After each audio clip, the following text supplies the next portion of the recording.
Police స్టేషన్లో ఒక case register అయింది. కానీ ఈ కేసు కన్నా ముందు నిన్న సాయంత్రం 5:30 గంటలకు కరీంనగర్ 2వ పట్టణ పోలీస్ స్టేషన్లో ఒక ఎఫ్ఐఆర్ అయింది. ఆ ఎఫ్ఐఆర్లో ఇదే సాయి భగీరథ్ గారు, ఆ ఎఫ్ఐఆర్లో ఈ సాయి భగీరథ్ ఒక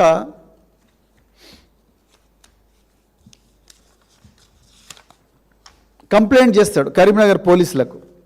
ఈయన కంప్లైంట్లోని ఆ కరీంనగర్లో సాయి భగీరథ్ ఇచ్చిన కంప్లైంట్లో కరీంనగర్ 2 టౌన్ పోలీస్ స్టేషన్లో 308, 351, 61 అనే బిఎన్ఎస్ సెక్షన్ల కింద, అంటే ఒకనాటి ఐపీఎస్ సెక్షన్లు, ఈ బిఎన్ఎస్ సెక్షన్ల కింద కేసు రిజిస్టర్ అయింది. ఈ సాయి భగీరథ్ గారు ఏమంటారా అంటే, ఇందులో ఆయన ఆ మహిళ పేరు రాసిండ్రు, కానీ నేను చెప్పను, ఎందుకంటే ఇది ధర్మం కాదు, ఇది చట్ట ప్రకారం కూడా కరెక్ట్ కాదు.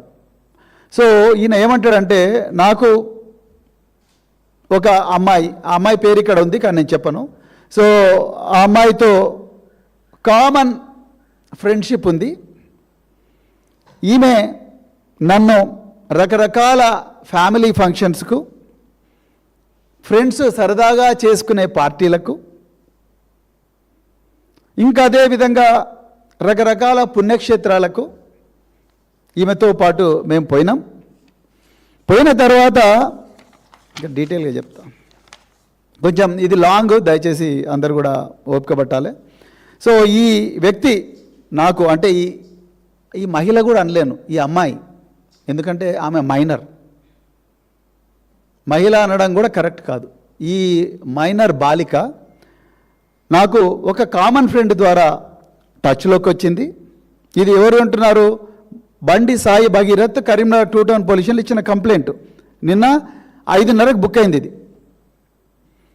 వీళ్ళు పేరెంట్స్ మేము చాలా గౌరవప్రదమైన వ్యక్తులము అని చెప్పి నా దగ్గరికి వచ్చిండ్రు. ఆ విధంగా మేమందరం కూడా ఫ్రెండ్స్ అందరం కూడా పరిచయం అయ్యాం. మేమందరం కూడా developed friend relationships with me and my group of friends, అంటే వాళ్ళ పేరెంట్స్ మా ఫ్రెండ్స్ అందరం కలిసి మంచిగానే దోస్తాన్లా బతికినాం. అయితే ఈ స్నేహం ముసుగున ఈ అమ్మాయి వాళ్ళు నన్ను కొన్ని ఫ్యామిలీ ఫంక్షన్స్కు, కొన్ని గ్రూప్ గ్యాదరింగ్స్కు, కొన్ని స్పిరిచువల్ లొకేషన్స్, ఎలాంటివి స్పిరిచువల్ లొకేషన్స్ అంటే విజయవాడ అమ్మవారి టెంపుల్, కనకదుర్గమ్మ టెంపుల్, అదేవిధంగా అరుణాచలం టెంపుల్, తిరుమల టెంపుల్ కూడా మేము మా ఫ్రెండ్స్ కొంతమందిని కలిసి ఈ అమ్మాయితో పోయినాం. కొన్ని రోజులు అయిన తర్వాత వీళ్ళ ప్రవర్తనలో మార్పు వచ్చింది. ఎవరి ప్రవర్తనలో? ఈ అమ్మాయి ప్రవర్తనలో మార్పు వచ్చింది. వీళ్ళ పేరెంట్స్ ఒకరోజు నన్ను కాల్ చేసిండ్రు. కాల్ చేసి నన్ను ఒకటేసారి బెదిరించడం మొదలుపెట్టిండ్రు. ఎవరిని? బండి సాయి భగీరథ్ను బెదిరించడం మొదలుపెట్టిందంట. ఏమని? బిడ్డ, నువ్వు మా అమ్మాయిని పెళ్లి చేసుకుంటావా, చేసుకోవా? నువ్వు చేసుకోకపోతే నీ మీద ఫాల్స్ కేసులు పెడతాం అని చెప్పి బెదిరించిందంట. బెదిరిస్తే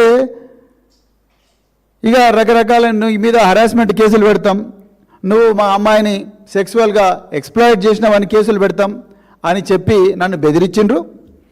ఇక బెదిరించే వరకు నేను గజ గజ గజ వణికిన. ఎవరు? బండి సాయి భగీరథ్ అని రాసిండు ఆయన. ఏమని?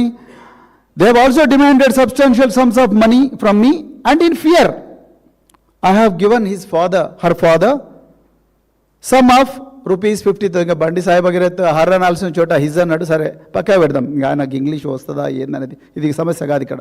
సో గజగజ భయపడి భయాందోళనతోని నేను ఆ అమ్మాయి ఫాదర్కు 50,000 ఇచ్చిన. ఇక నన్ను వదిలే బాబు, 50,000 ఇచ్చినా కదా అని చెప్పి మన సాయి భగీరథ్ అన్నాడు. అని అంటే వాళ్ళ పేరెంట్స్ వినకుండా బిడ్డ నువ్వు 5 కోట్లు ఇస్తేనే నేను వదులుతాం అని చెప్పి మన ధమ్కి ఇచ్చిండ్రు. అదేవిధంగా ఈ అమ్మాయి వాళ్ళ అమ్మగారు, ఆమె ఇంక నేను సూసైడ్ చేసుకుంటా అని చెప్పి, నువ్వు నాకు 5 కోట్లు లేకపోతే నేను సూసైడ్ చేసుకుంటా అని చెప్పి బెదిరించింది. మరి ఇక వీళ్ళందరూ కూడా ఇది వెనకేదో పెద్ద కాన్స్పిరసీ ఉన్నది, నన్ను భయపెట్టిస్తున్నారు. సో ఈ హరాస్మెంట్ నేను తట్టుకోలేకపోతున్నాను. ఎవరు? మన బండి సంజయ్ గారు, కేంద్ర హోంశాఖ సహాయ మంత్రి పుత్రరత్నమైన బండి చిరంజీవి బండి సాయి భగీరథ్ నిన్న కరీంనగర్ పోలీస్ స్టేషన్లో కంప్లైంట్ ఇచ్చిండు. ఈయన ఇంకో ముచ్చట కూడా చెప్పాడు. ఈ అమ్మాయి మా ఫ్రెండ్స్ ఇంకా కొంతమందిని కూడా ఇట్లనే ధమ్కి ఇచ్చింది. మరి వాళ్ళు నిర్మల్ పోలీస్ స్టేషన్లో 21 ఏప్రిల్ 2026 నాడు నిర్మల్ పోలీస్ స్టేషన్లో కూడా ఎఫ్ఐఆర్ అయింది. అంటే వీళ్ళంతా కూడా ఎక్స్టార్షనిస్ట్లే అని చెప్పి మన బాబు బండి సాయి భగీరథ్ కంప్లైంట్ ఇచ్చిండు. House number 2-10-204. దీని మీద కరీంనగర్ 2 టౌన్ పోలీసు వాళ్ళు క్రైమ్ నెంబర్ 253/2026 కేసు బుక్ చేసిండ్రు. ఇది స్టోరీ. ఇప్పుడు నేను కట్ చేస్తా ఇక్కడ. కట్ చేసి మరి ఈ చిన్న అమ్మాయికి, ఈ 17 ఏళ్ళ అమ్మాయికి, 17 సంవత్సరాలు ఉన్న అమ్మాయికి బండి సాయి భగీరథ్ నిజంగా భయపడతాడా అనేది ఒకసారి ఎగ్జామిన్ చేద్దాం. బ్రదర్ ఫస్ట్ వీడియో తీసుకో.